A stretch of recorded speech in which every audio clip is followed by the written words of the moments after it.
One, two, 1, 2, 3.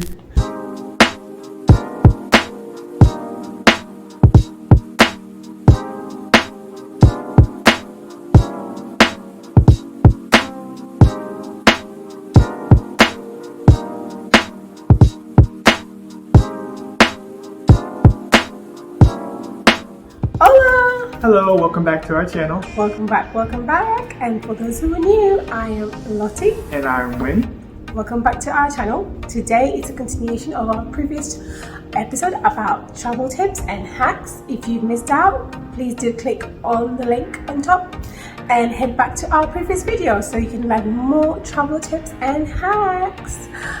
Today we're going to be talking about quite a few things, aren't we? Yes, we are. Starting with good travel tips and hints.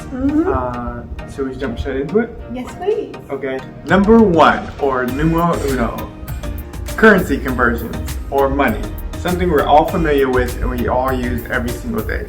You want to be sure to get the best rate for your dollar or pound or whatever currency you're using. So we would highly recommend that you use an ATM at a bank to get the best conversion rate possible. That being said, banks usually offer the better conversion rates as opposed to a currency conversion place.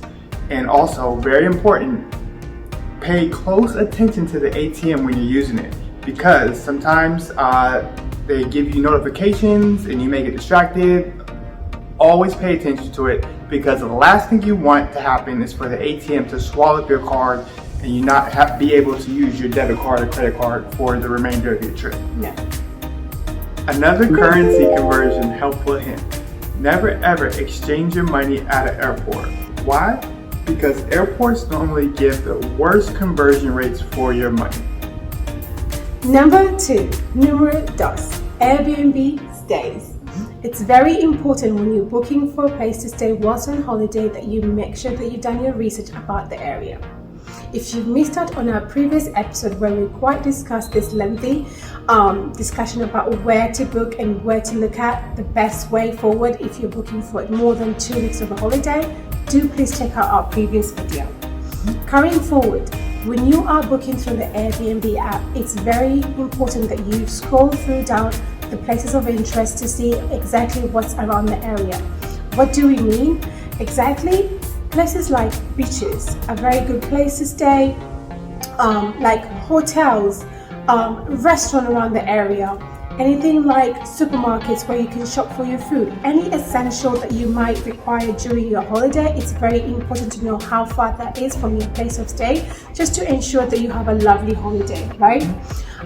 Helpful hint: do make sure that on the Airbnb app you read what the host requires for you in relation to the rules that have been put in place. You do not want to stay in a place without knowing what rules. Example, some hosts are very strict about coming in and letting guests into your place. Some hosts are very okay with that. So it just depends on where you're looking to stay and who you're booking the booking with. The last thing you want to do is violate the host rules and there'll be a whole big problem. That's the truth. Number 3, or numero tres, important apps to download. How many of us have used Google Maps to get from point A to B? I think all of us have. Lo and behold, you can now download Google Maps for the destination you're traveling to for offline mode use. So that's very important. That way, if you're in the streets, walking to the store, or walking to a pharmacy, you won't get lost and you'll be able to navigate yourself back home. Another important app to download is Google Translate. This is good for getting around in the country, and you should also use it to learn local words and phrases that are commonly spoken in the area. Helpful hints: Google Translate also has an option where you can access the camera on there and it can scan an item, or you can take a picture of it and it will translate for you. So if you're looking at signs in the area, or if you're looking at a menu in Spanish or in French, all you have to do is take a picture of the menu or scan it, and then it'll translate the whole menu for you in your language. Number 4, numero cuatro, ordering takeaways or food to go. If you're not like some people, I love cooking, but if you're like people who don't like cooking and you love to order food, which we do, as well. We do. Spoil yourself, why not?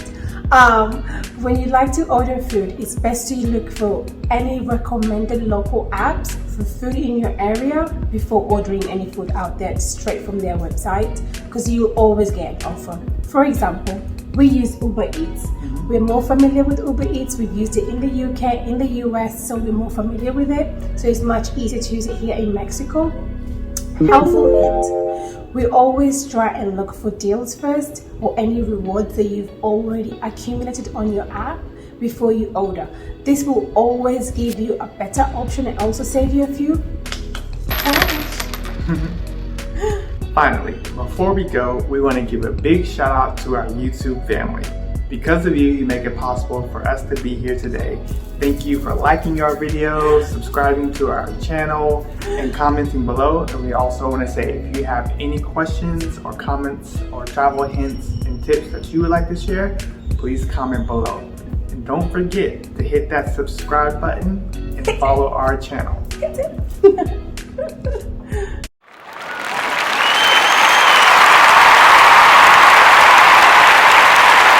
That's it for today. Thank you so much for tuning in again.